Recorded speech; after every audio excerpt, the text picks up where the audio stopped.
Welcome to Shattered Sky Stories. Remember to hit the like button and the subscribe button so you don't miss any sci-fi stories. Now sit back and enjoy. The drill bit screamed against metal where there should have been rock.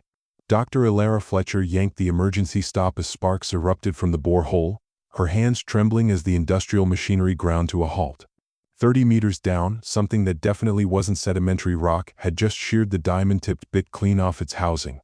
The acrid smell of burning metal filled the Polar Research Station's cramped drilling bay. "That's impossible," she whispered, staring at the readouts. The geological surveys had shown solid bedrock here, ancient formations that should have dated back millions of years. But metal didn't lie, and neither did the metallic screech that still echoed in her ears. Behind her, the station's emergency klaxons began wailing. Through the reinforced windows, she could see the aurora-like energy discharges that had been growing stronger each month, painting the perpetual twilight in sickly greens and purples. The atmospheric processors were struggling again, the third time this week. Elara's communication device crackled to life. "Dr. Fletcher, we need you back at the main facility immediately." The voice belonged to Director Hayes and he sounded rattled. "There's been an incident in Sector 7. She grabbed her emergency kit and thermal gear, her mind still reeling from what she'd discovered. As she sealed the drilling chamber and stepped into the transport pod, one thought hammered through her consciousness. If there was metal 30 meters down at the polar cap, then what exactly were they living on? The pod's engines hummed as it lifted off the ice shelf, carrying her back toward the main settlement. Below, the white expanse stretched endlessly toward the horizon, broken only by the geometric patterns of the agricultural domes and the distant spires of New Geneva.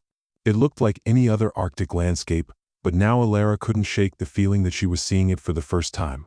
3 months earlier, Dr. Elara Fletcher had been the most respected geological surveyor in New Geneva, a woman whose reports on mineral deposits and bedrock stability kept their small world functioning. She'd spent 15 years mapping the subsurface of their planet, cataloging every layer of sediment and stone that told the story of their world's formation. The planet was small, barely 8,000 kilometers in diameter, with a thin atmosphere that required constant maintenance by the atmospheric processors. Most of the population of 50,000 lived in the temperate zones around the equator, in cities like New Geneva that sat beneath protective domes. The polar regions were considered uninhabitable wastelands, useful only for mining operations and research stations. It had always been a hard life, but a good one. The Council of Elders maintained order, the processors kept them breathing, and the deep core mining operations provided the materials they needed to maintain their civilization. Everyone knew their place, and everyone understood that survival depended on cooperation and careful resource management. Elara had believed in that system completely. She'd dedicated her life to understanding their world, to helping humanity carve out its niche on this remote planet at the edge of known space. The work was difficult, often dangerous, but it gave her purpose. That was before she started noticing the inconsistencies. Geological formations that didn't match the planetary surveys. Mineral compositions that seemed almost too perfect, too regular. And now this metal where there should have been bedrock at depths that should have been impossibly ancient. The transport pod set down at New Geneva's main platform just as the aurora discharges reached their peak intensity. The energy field that protected the city flickered and wavered, casting strange shadows across the landing pad. Elara could see people stopping in the streets to stare up at the sky, their faces painted in that eerie green light. Director Hayes met her at the platform, his usually composed demeanor cracked with anxiety. "Elara, thank the stars you're here. We've lost contact with the Sector 7 mining facility." "Lost contact how?" she asked, following him toward the administrative complex. "Complete communications blackout. Started about an hour after your drilling incident at the pole." Hayes stopped walking and turned to face her, his eyes wide with something that looked like fear. "There's something else. We're detecting massive energy fluctuations from the deep core. Engineering thinks there might be a reactor breach." Elara felt her blood chill. The deep core reactors provided power to the atmospheric processors. If they failed, the entire population would have maybe 72 hours before the atmosphere became unbreathable. "We need to evacuate the sector immediately." "Already done." "But Elara." Hayes grabbed her arm. "The energy signatures don't match our reactor designs. Whatever's down there, it's not one of ours." Before she could respond, the ground beneath their feet began to vibrate. It started as a low hum, barely perceptible, but quickly grew into a rhythmic pulsing that seemed to come from everywhere at once. Throughout the city, emergency alarms began sounding as the protective dome flickered and stabilized. That's not a reactor breach, Elara said, her geological training kicking in. That's engine vibration. Something massive is running beneath our feet.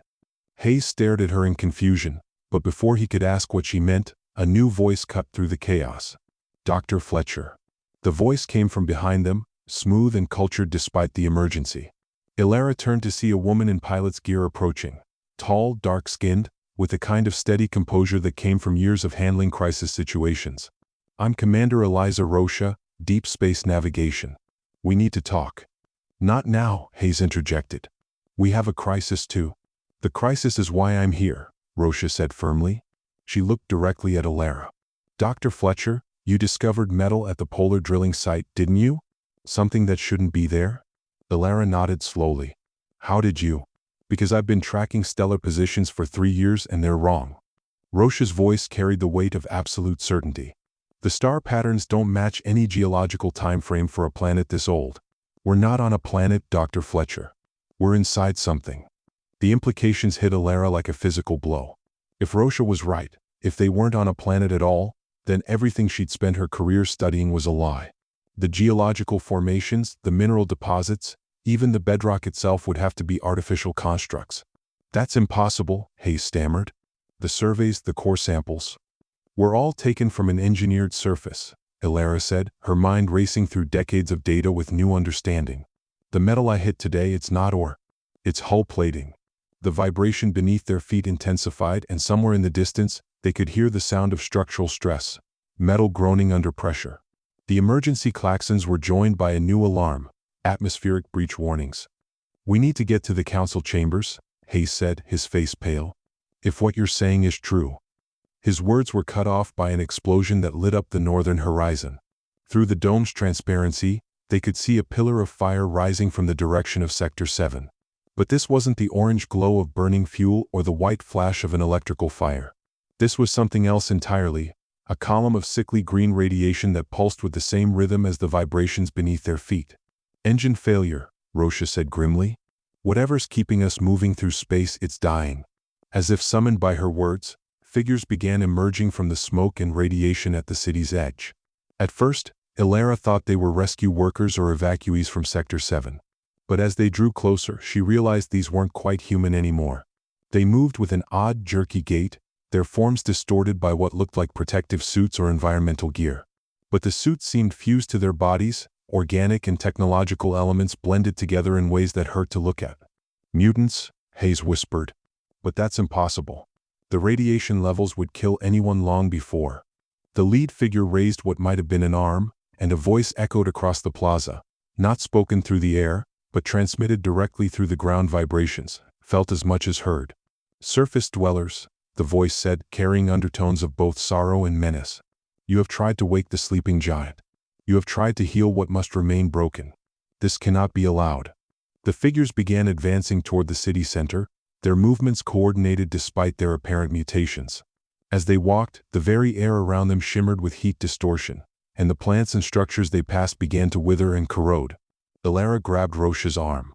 We need to get underground. Now. The maintenance tunnels, Rocha agreed. If this really is a ship, there has to be infrastructure we can access. As they ran toward the nearest service entrance, Elara caught one last glimpse of the advancing figures. The lead mutation, it had once been human, she was certain, turned its head toward her with uncanny precision. For a moment, she felt as though it was looking directly into her soul with eyes that burned like miniature suns. Then Hayes was yanking open the service hatch, and they were dropping into the darkness below the city, leaving behind everything they had believed about their world.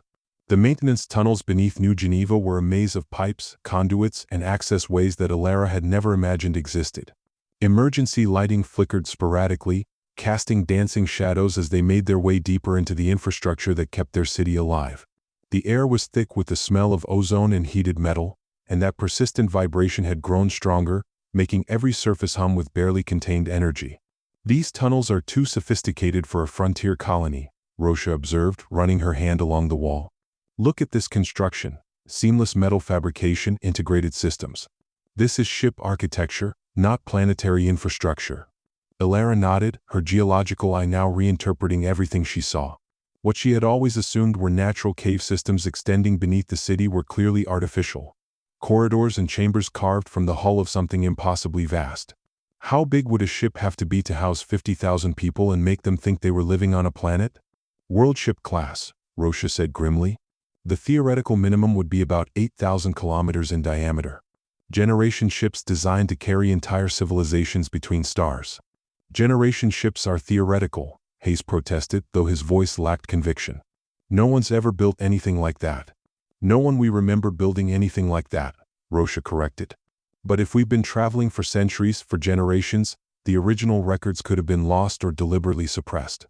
They had been walking for nearly an hour when they encountered the first sign that they weren't alone in the tunnels. It was subtle at first, scratches in the metal walls, were patterns that suggested regular passage by something that didn't move like standard maintenance workers. Then they found the shrine. It was wedged into an alcove between two major conduits, a bizarre assemblage of twisted metal, glowing crystals, and what looked like organic matter. The whole structure pulsed with that same sickly green radiance they had seen at Sector 7, and the air around it was noticeably warmer. Radiation worship, Rosha breathed. Someone's been coming down here for years, building these things. Before Alara could respond, a voice spoke from the shadows behind them. Not someone. My people. They spun around to see a figure emerging from a side passage, human but changed. He was young, maybe early 20s, with pale skin that had an odd translucent quality. His clothing was a patchwork of high-tech fabric and crude repairs, and his eyes reflected light like an animal's. But unlike the figures they had seen attacking the city above, his mutation seemed less severe, more controlled. Don't run, he said, raising his hands to show he was unarmed. Please. My name is Joss, and I've been waiting for someone from the surface to find their way down here. You're one of them, Hayes said, backing away. One of those mutants attacking the city. I'm one of the core clan, yes, Joss admitted. But I'm not attacking anyone. I'm trying to stop my people from doing something terrible. He looked directly at Alara. You're the geologist. The one who drilled through the hull at the polar station. How do you know that? Because the entire ship felt it. Every core born for 1,000 levels down heard the metal scream. Joss moved closer to the shrine, and the crystal formations began to glow brighter in response. We've been living in the radiation zones since before any surface dweller was born. The energy that powers the ship flows through us, connects us.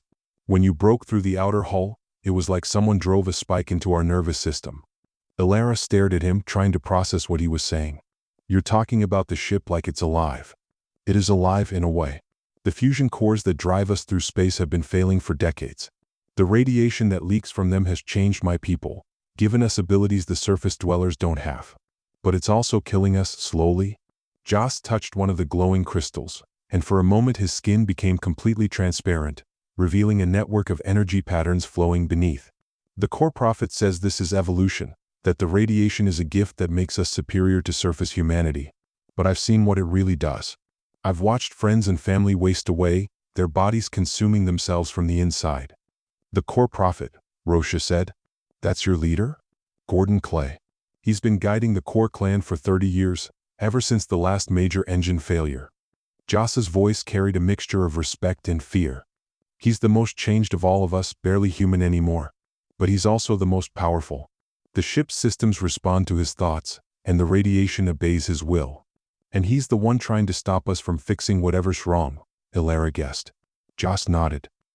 He believes that repairing the engines will normalize the radiation levels and kill everyone who's adapted to the current conditions. He's probably right about that. But he's also willing to let the entire ship die rather than lose his people's advantage. The sound of footsteps echoed from multiple passages, growing closer. Joss's expression shifted to one of urgent panic. They found us. The shepherds, Clay's most loyal followers. They're coming to make sure you don't reach the core levels. He grabbed Alara's arm. There's a service lift about 50 meters down this passage. If you can reach it, you might be able to get deep enough to see what's really happening to the ship. What about you? Alara asked. I'm going to buy you time. Joss's skin began to glow with that same green radiance, and the temperature around him rose noticeably. The radiation gives us abilities, but it also makes us easy to track. They'll follow my energy signature instead of yours. Before any of them could protest, the first of the shepherds rounded the corner. These were mutations far more advanced than Joss. Barely recognizable as human, their bodies adapted for life in extreme radiation. They moved with inhuman speed and coordination, and the metal walls around them began to glow and warp from their proximity. Joss stepped between the newcomers and the surface dwellers, his body flaring with brilliant green light. "Run!" Elara grabbed Hayes and Rosha, pulling them down the passage as the tunnel behind them erupted in a display of energy that turned the walls molten. She could hear Joss shouting something in a language that might once have been English but had been changed by centuries of isolation and mutation. The service lift was exactly where he had promised, a simple cargo platform that descended into the depths of the ship. As they piled onto it and began their descent, Elara caught a last glimpse of the battle above. Joss was holding his own against 3 shepherds, his body blazing like a miniature star, but she could see that he was already starting to weaken. "We can't just leave him," Hayes protested. "He gave us this chance for a reason," Rosha said grimly. "The best way to honor it is to find out what's really happening to this ship and figure out how to fix it." The lift descended for what felt like hours, carrying them through layers of infrastructure that painted a picture of a civilization far more advanced than anything they had known existed. They passed through levels dedicated to atmospheric processing, artificial gravity generation, and massive data storage systems. Finally, the platform came to rest in a chamber that took Elara's breath away. They were standing in the observation deck of the ship's command center, looking out through transparent aluminum barriers at the engine chamber of a world ship.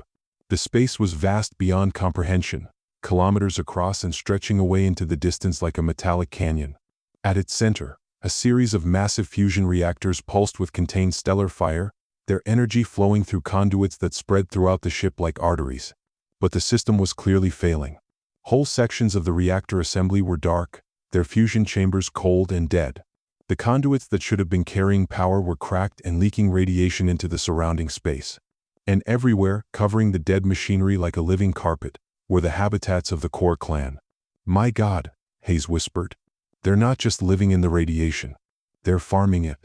The core clan had turned the failing engine chamber into a vast city of their own, a place where mutation was not just accepted but celebrated.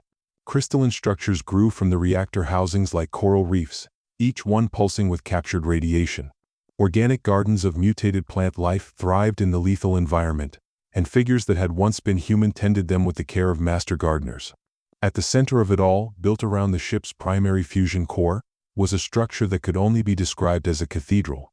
It rose in spiraling towers and organic curves, its walls formed from living metal that pulsed with the rhythm of the reactor's heartbeat. And at its apex, a figure stood silhouetted against the stellar fire, tall, imposing, and so changed by radiation that he barely qualified as human anymore. "Gordon Clay," Rosha breathed. "The core prophet." Even at this distance, they could feel his presence like a weight against their consciousness. The man had become something more than human, something that existed in harmony with the ship's failing systems. As they watched, he raised what might have been an arm, and sections of the reactor assembly responded to his gesture, channels of energy flowing according to his will. He's not just adapted to the radiation, Elara realized. He's become part of the ship's control system. He's literally keeping it running through force of will. "And if we repair the engines," Hayes said, understanding dawning in his voice, "we'll normalize the radiation levels and kill him. Kill all of them." "But if we don't repair them," Rosha countered, "the ship dies anyway and everyone on it dies with it." They were debating their options when the attack came. The shepherds had finally tracked them down, emerging from passages they hadn't known existed. But these weren't the same mutations they had encountered above. These were core clan members who had adapted specifically for life in the engine chamber, their bodies so changed by radiation that they could survive exposure that would kill a surface dweller in seconds. The battle was brief and decisive. Hayes tried to activate some kind of emergency barrier, but the controls responded to core clan biometrics rather than surface dweller commands.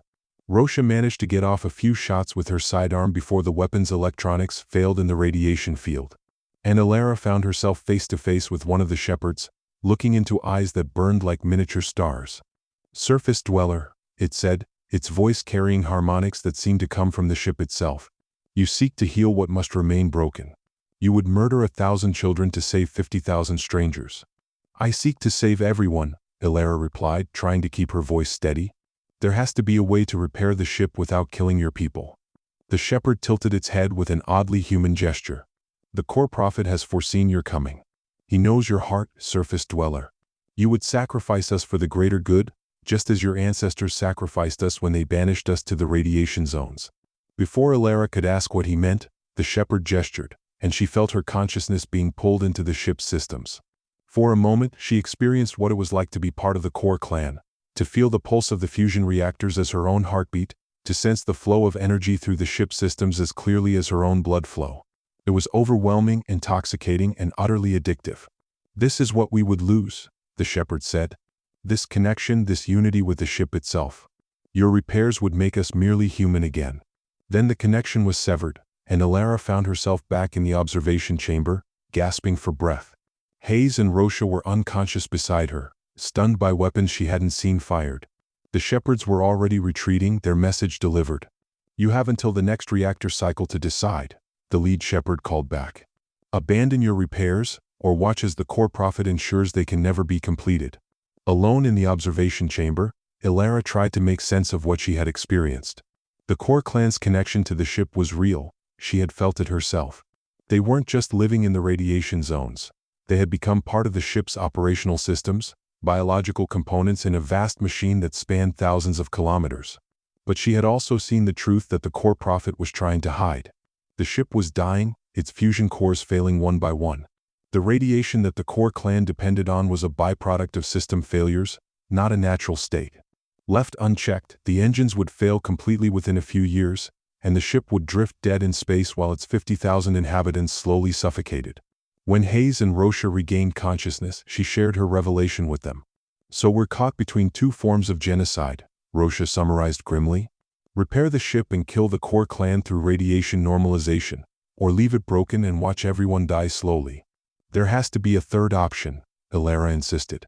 "Some way to repair the engines while maintaining radiation zones for the core clan to survive in." "The ship's original blueprints would tell us," Hayes said.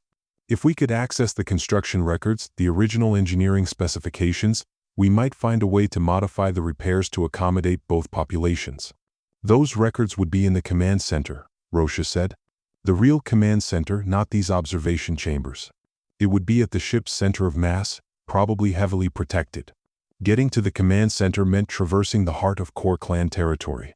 They would have to cross the engine chamber itself, past the radiation levels that had killed previous repair attempts, past the shepherds who guarded Clay's cathedral, and into the deepest, most heavily defended part of the ship. But they had one advantage: Joss. The young core clan member found them 6 hours later, his body badly burned from his battle with the shepherds but still functional. His skin had taken on a more crystalline appearance, and he moved with a slight tremor that suggested the radiation was consuming him from within. "I can get you to the command center," he told them, "but it will require passing through the cathedral itself, right past the core prophet.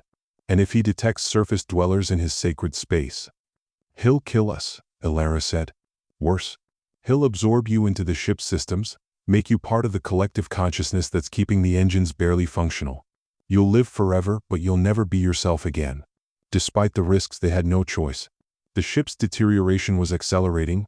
They could feel it in the increasing vibration, see it in the flickering of the lights. Without the original blueprints, any repair attempt would be blind and likely to cause more damage than it prevented. The journey through the engine chamber was like traveling through an alien landscape.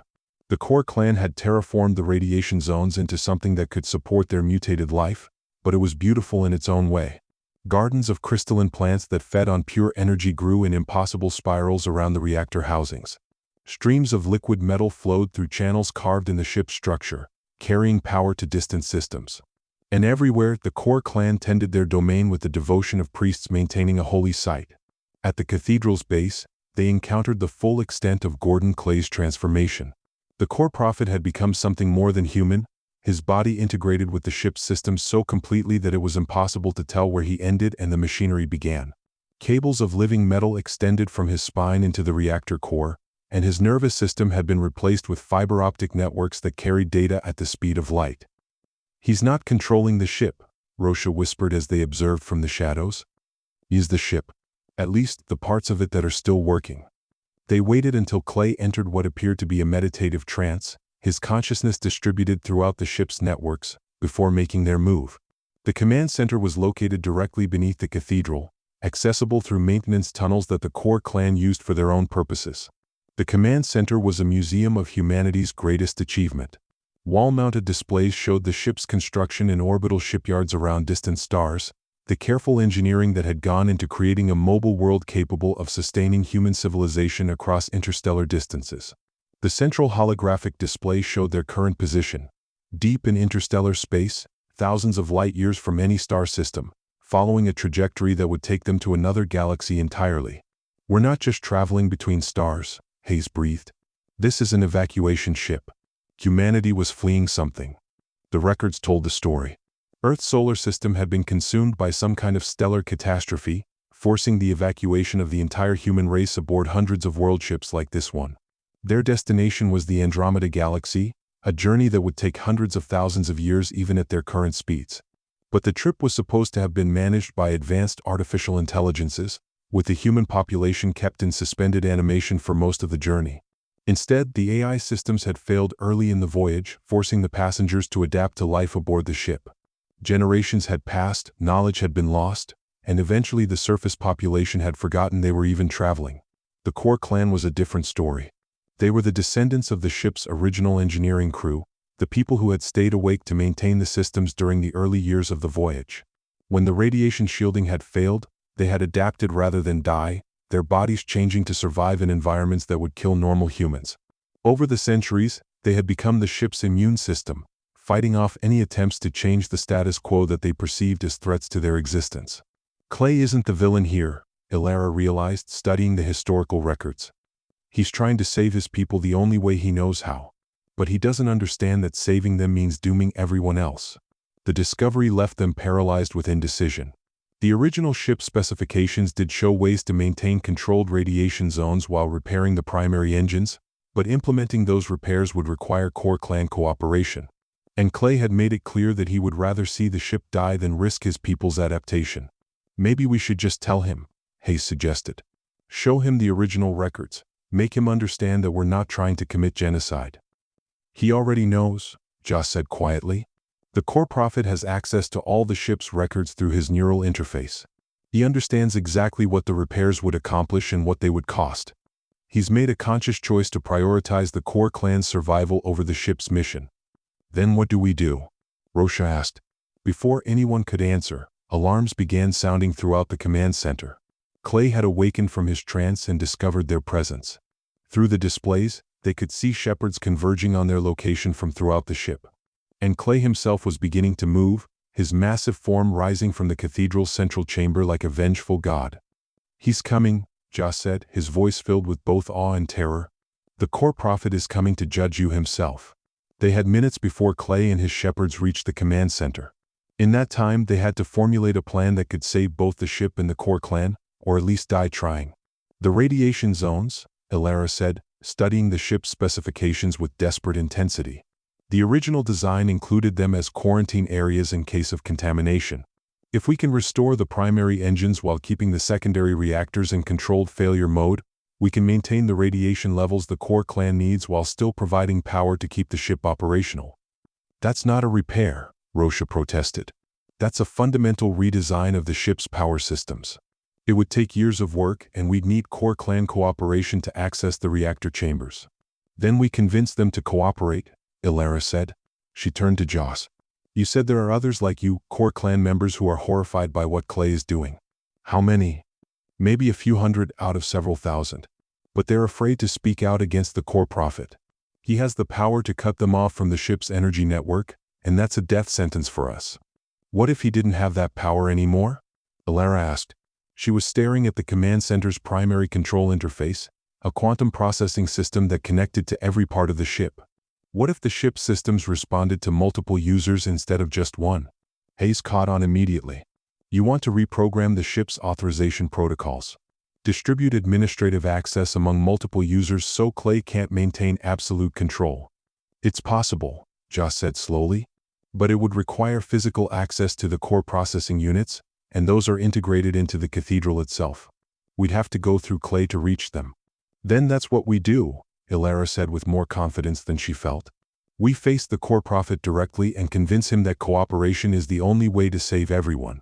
As they prepared for what would likely be their final confrontation, Ilara found herself thinking about the generations of humans who had lived and died aboard this ship, never knowing they were part of humanity's greatest journey.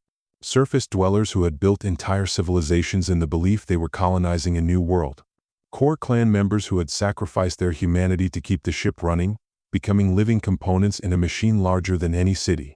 "Do you think we're doing the right thing?" she asked Joss as they made their way back toward the cathedral. "I think we're doing the only thing we can do," he replied. "The alternative is to let everyone die, and that's not really a choice at all." Hayes was working on a portable interface device that would allow them to access the ship's core systems even in Clay's presence. "If this works, we'll be able to demonstrate the repair protocol in real time. Show him exactly what we're proposing and what it would mean for his people." "And if he refuses?" Rosha asked. "Then we implement it anyway and hope we can survive the consequences," Alara said. "The ship is dying, and we can't let 50,000 people die just to preserve one man's vision of evolution." The cathedral had transformed during their absence. What had been a beautiful fusion of organic and technological architecture was now a fortress, its walls bristling with defensive systems that drew power directly from the fusion cores. Shepherds patrolled every level, their mutated forms perfectly adapted for combat in the high-radiation environment. But the most dramatic change was in Clay himself. The core prophet had abandoned any pretense of humanity, his consciousness distributed throughout the ship's networks while his body had become a living avatar of the fusion cores. He stood at the cathedral's center like a pillar of contained stellar fire, his form shifting between human appearance and pure energy as his mood changed. "Surface dwellers," he said as they approached, his voice carried through the ship's communication systems rather than spoken aloud. "You have seen the truth of our existence, yet you persist in your desire to destroy us. Why?" "Because we don't want to destroy you," Alara replied, activating Hayes' interface device. The portable holographic display showed the modified repair protocol, demonstrating how the ship's power systems could be restructured to accommodate both populations. "We want to save everyone, your people and ours." Clay's form shifted, energy patterns swirling around him as he processed the information. "You would make us dependent on your tolerance," he said finally. "You would give us reservations in the radiation zones while you control the ship's primary systems. This is not preservation, it is domestication." "It's cooperation," Alara insisted. "The ship was designed to carry humanity to a new galaxy, all of humanity. That includes your people, changed as they are." "My people have evolved beyond the need for your approval," Clay responded, his energy field expanding to encompass the entire chamber. "We have become one with the ship itself, and through the ship we have become one with the cosmos. Your repairs would sever that connection, reduce us to mere passengers on a vessel we have tended for centuries." The shepherds began advancing, their forms blazing with contained radiation. But before the fight could begin in earnest, Joss stepped forward. "Core prophet," he said, his voice carrying the harmonics that marked him as one of Clay's children. "I have lived in the radiation zones all my life. I have felt the power that flows through our bodies, the connection to the ship's heart. But I have also seen what it costs us." Clay's attention focused on the younger man with laser intensity. "Joss of the 13th generation. You would speak against your own people? Against the gift that has made us gods among mortals?" "I would speak for all our people," Joss replied, his own body beginning to glow with radiation as he drew power from the ship's systems.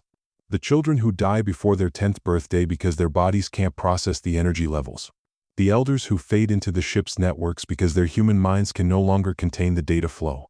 The thousands who live in pain every day because evolution through radiation is not a gift, it's a slow death sentence." Clay's fury manifested as a wave of energy that would have incinerated any normal human. But Joss absorbed it, his crystalline skin flaring brilliant white as he converted the attack into harmless heat. For a moment, the two core clan members stood locked in a battle of pure will, energy flowing between them like lightning. "You cannot comprehend what we have become," Clay said, his form growing larger, more abstract. "We are the ship's immune system, its consciousness, its very soul. Without us, it is merely metal and ceramic, drifting dead in the void. And with us unchanged, it will become our tomb," Josh shot back. "I've seen the projections, core prophet. The fusion cores are failing faster than we can adapt. In 5 years, maybe 10, the radiation levels will drop below sustainable levels not because of repairs, but because there won't be enough power left to maintain them. We'll die anyway and we'll take the surface dwellers with us." The battle between them intensified, but Alara could see that Joss was losing. His body was burning itself out trying to match Clay's power, the crystalline structures in his skin beginning to crack and flake away. He was literally consuming himself to buy them time. "Now!" Josh shouted. while he's focused on me. Ilara and Hayes rushed toward the core processing interface while Rosha provided covering fire against the advancing shepherds. The quantum processing unit was integrated into the cathedral's central altar, its crystalline matrix pulsing with the same rhythm as Clay's heartbeat. To reprogram it, they would have to interface directly with Clay's consciousness. "I'll do it," Ilara said, placing her hands on the interface. "If something goes wrong." "Nothing's going wrong," Hayes said firmly. "You're the only one who understands both the geological structure of the ship and the engineering requirements for the repairs. It has to be you." The moment Ilara's consciousness entered the ship's network, she found herself face to face with the full extent of Clay's transformation. He existed simultaneously as the human he had once been and as a distributed intelligence that spanned the entire vessel. Through his perception, she could feel every system, every failure, every desperate jury-rigged repair that kept them alive in the depths of space. "Do you see now?" Clay's voice surrounded her, coming from every surface. "This is what we have become. We are not passengers on this ship. We are the ship. Every thought, every breath, every heartbeat is synchronized with its systems. To normalize the radiation is to lobotomize us." "But you're dying," Ilara replied, her consciousness navigating through layers of ship data. "All of you. The radiation levels you depend on are the result of catastrophic system failures. You've built a civilization around entropy itself. And you would replace that with stagnation. Surface dwellers living in their domes, never changing, never growing, never becoming more than human." Clay's presence pressed against her mind like a crushing weight. "You fear evolution because it makes you obsolete. I fear extinction because it makes everyone dead," Ilara shot back. She had found the ship's authorization protocols, but changing them required Clay's permission or override from multiple senior officers. The ship was built to carry humanity to a new galaxy. Your people, my people, all of us together. That was the mission. The mission failed when the AI systems died and left us stranded between the stars. We adapted. We survived. We became something greater than the humans who built this vessel. Clay's energy field began to constrict around her consciousness, trying to force her out of the system. "You want to drag us backward into mortality. I want to take you forward into survival," Ilara replied. She was fighting to maintain her connection to the interface while Clay tried to expel her. Around them, the physical battle between Joss and the shepherds was reaching its climax. "Look at the real data, Clay. Not the projections filtered through your ideology, but the actual system reports." She forced the ship's diagnostic information into his consciousness: years of accumulated damage, failing fusion containments, radiation levels that were dropping not because of repairs but because the sources themselves were dying.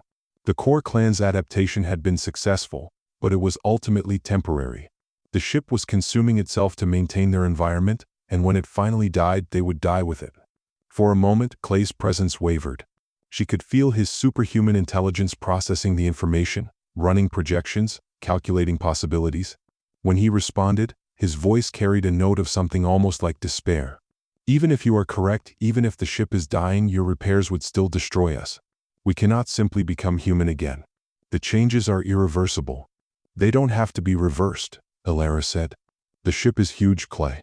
Thousands of levels, millions of chambers. We can create controlled radiation zones where your people can thrive while repairing the primary systems that keep everyone alive." The original designers included quarantine protocols for exactly this kind of situation. "Reservations," Clay said bitterly.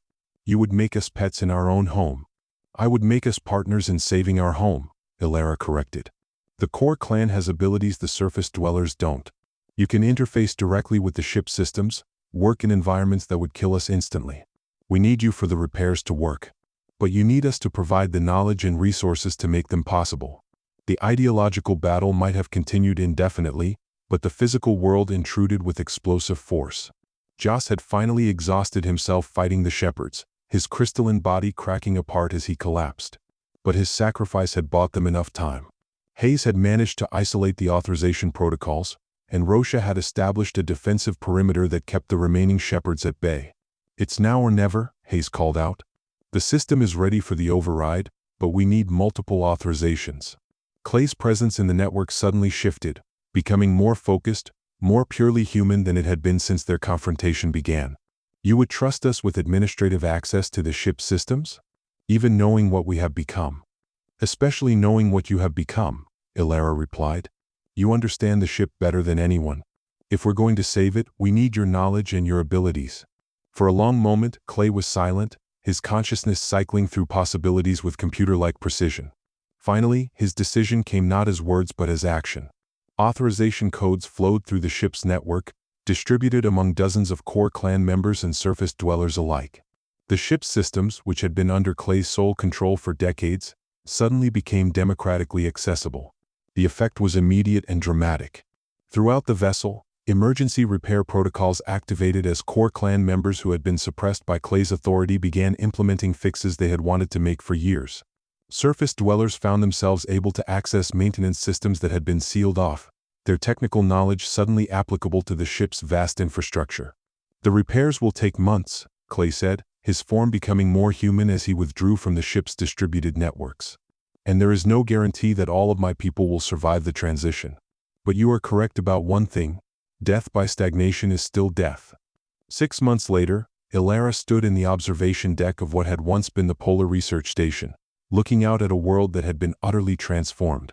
The surface of their worldship had been opened in dozens of locations, revealing the technological marvel that carried them through space.